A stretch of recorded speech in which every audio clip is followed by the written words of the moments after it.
The unsurpassed, penetrating and perfect truth is seldom met with, even in 100,000 myriad kalpas. Now we can see and hear it. We can remember and accept it. I vow to make the Buddha's truth one with myself. Homage to the Buddha, homage to the Dharma, homage to the Sangha.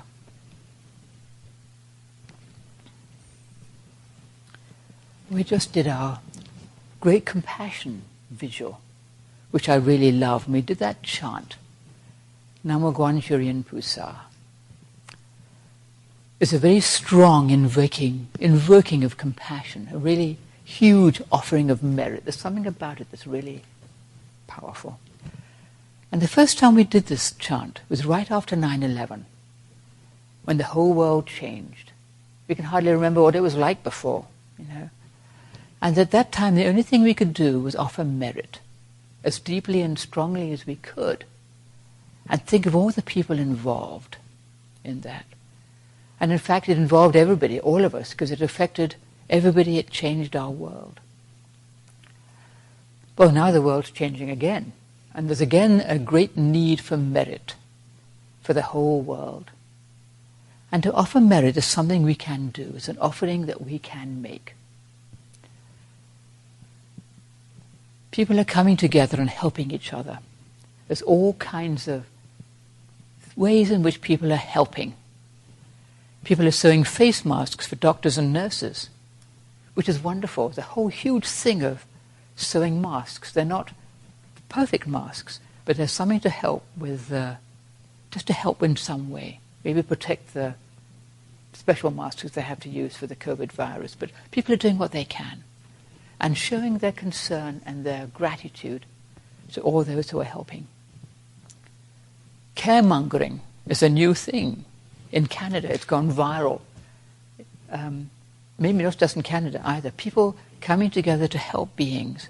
You can write in and say, I need help, or you can write in and say, I can give help. And they put people together. It's a really wonderful thing. Instead of scaremongering, they're caremongering. It's lovely. Distilleries are making hand sanitizer instead of booze and giving it away. All kinds of people, all kinds of examples of people coming together and being kind to each other, helping each other. A major challenge or a disaster brings us out in people, brings out their best. Sometimes it brings out the worst in a few people, but very often it brings out the very best in people. And we see these things happening. We stop taking things for granted when something like this happens, when there's a change, when there's a major event. We just stop taking our lives and everything we have for granted. We stop taking people for granted. People who usually would just walk past each other on the street may notice each other and greet each other in ways they wouldn't before, with kindness. We're grateful for each other's presence, even when we have to keep our distance as we try to, so we don't infect each other. But that just feeling of solidarity, of people helping each other, appreciating each other, and being together in a real way. The other day, one of our monks remarked that when she washes her hands, she thinks of all the other people in the world who are washing their hands, carefully doing the same thing, washing their hands. A simple thing that we're all doing, a reminder of our common humanity. It affects all of us. We're all deeply connected to each other. The world is washing its hands to protect all its many parts, which is us. This is a lovely thought. So I was grateful for that. Yes. Everything is changing. Impermanence is here right in our face. We can't look away. Right here. It's always here. Impermanence is the one thing that doesn't seem to go away. But at the moment, it's really obvious. We cannot look away from it. It affects all of us in all kinds of ways. We think of the three characteristics of existence, the three marks. Unsatisfactoriness, dukkha. Unsatisfactoriness, sometimes translated as suffering. Impermanence, anicca. No separate self in anything, anatta. They're all linked together, and they're all right here, very apparent right now. really a good opportunity for us, actually. Unsatisfactoriness or suffering is built right into our lives, every aspect of our life, all along. And at present it's really obvious. Unsatisfactoriness. This is not what we wanted. We don't like what's happening. We can't do what we'd like to do. People are afraid of what might happen to them and the people they love, afraid about what might happen to our whole way of life. We just don't know how it's going to be. Nothing is certain. There are no guarantees. There never have been. And now it's really evident. Because everything changes all the time. And really we don't know where we're going. We never have. And now it's fairly clear. We have no idea how it's all going to turn out. Actually, kind of liberating. No separate self. We're all deeply connected to each other. As I said, this simple act of washing our hands. If I wash my hands now, I may be helping to prevent somebody in Minnesota or somewhere from getting sick, and all sorts of people along the way. I just don't know. But I can do my part. I can do my best to help. Each of us depends on everybody else. We all are involved together, all of us, no matter how remote we may think we are from the human race, but all deeply connected. And at the moment, it's really clear. Look how this virus has spread. It's gone all over the place. Who would have thought that something like that could have spread so widely, so far, because we're so connected? When you think of it that way, there's something kind of nice about it. It's not just one little person or a few little people getting sick and nobody else knows about it. We're all in it together. All of us deeply connected.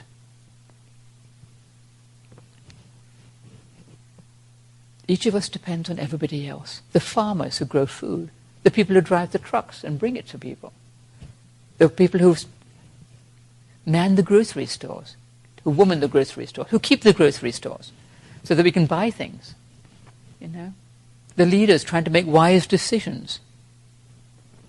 The reporters telling us how it's going, both in our world and in our own locality. Just so people know what's going on, so they can protect themselves, offer merit, offer kindness, and be together. That's one wonderful thing about the internet, is we're all in it together. And it wouldn't have been the same if we hadn't got that. It just helps us to see, oh, look what's going on in Italy. Oh, look what's going on in Africa. We're all together. We're all one body. The doctors and nurses, of course, of all people, taking care of the very sick people.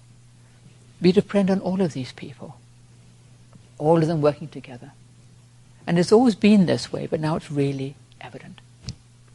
And with all of it, all of this, it's the constant flow of change, impermanence, the unstoppable flow of life. There's nothing we can hold on to because it gets ripped away from our grasp, whether we like it or not. Well, this all can sound scary, but actually it's liberating. It's liberating. We have a wonderful opportunity to rethink our lives, our aspirations, our priorities, our values, however we want to think of it, both as individuals and as a world. Where are we going? What are we doing? What is important, really? Somebody said that it's like as though a huge reset button has been pressed, both for us individually and for all of us as a planet. A reset button. What are we doing? Where are we going? Let's stop and reset, Many people have found that this time of having to sit at home and not be rushing around doing all the things they're used to doing has been helpful. They can sit still, they can reflect, they can contemplate. Be still. And even amidst the anxiety and the fear people experience, there's this opportunity to be still in the midst of all of it. A real blessing, actually. And many people have said, oh, boy, this is different. Here I am, in my house, not rushing about. I can pause, I can look at the birds, I can look at the trees, I can do other things, I can be with my family, and I can reflect. I can sit still and reflect. There's gratitude for the little things of life that we may not have noticed in our, rushing past in a blur. Gratitude for each other. Gratitude for the little things we see. Gratitude for each day that we live. Because in fact, Each day is precious, it will never come again, no matter who we are, whether you have a virus or not. It's like that, exactly like that. And now it's really clear. Who knows what the future will bring? Each day is this huge gift for us to use, make the best of, make the most of right now. Gratitude for the Dharma that helps us to use this time to train ourselves as deeply as we can, to turn within and be still. A wonderful opportunity. Acceptance of things as they are. This is how it is. It's not what we would have wished for. We can't make it different. It's what we've got. But we can change our attitude to things. If we're angry and upset, if we're very afraid, if we find ourselves blaming people, we can do our best to sit still with these feelings and not blame ourselves for feeling them. It's normal and natural to be afraid, to get upset, to think of somebody to blame because I don't like it. To accept our upset and worry with kindness, not with judgment. I shouldn't be feeling this way. I should be calm and kind and wise. Well, we're not always calm and kind and wise. But we can sit still and allow that calmness and kindness and wisdom to arise within us, because we have them. They are there within us. We have access to them, just to sit still, not to blame ourselves or blame other people, not trying to be perfect. When we're angry or upset, to not vent on people, but to just do our best to be still. Kindness to ourselves, kindness to other beings who may also be worried and upset. Kindness in our deeds. How can I help people making masks, helping the doctors, grocery stores, giving things to people, delivering goods to people, coffee shops, delivering coffee to the doctors and nurses to help them keep going.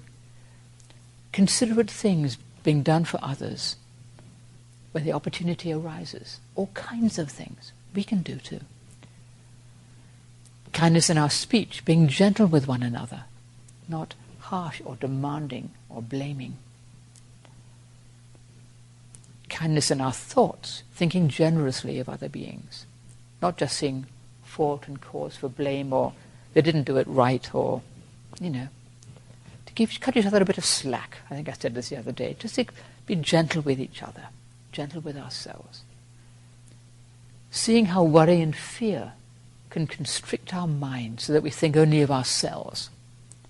And sitting still with that worry and fear so that we can relax the mind and allow it to widen, expand and embrace our other beings with compassion and with kindness, just relaxing that frightened, worried little mind and letting it relax a little bit.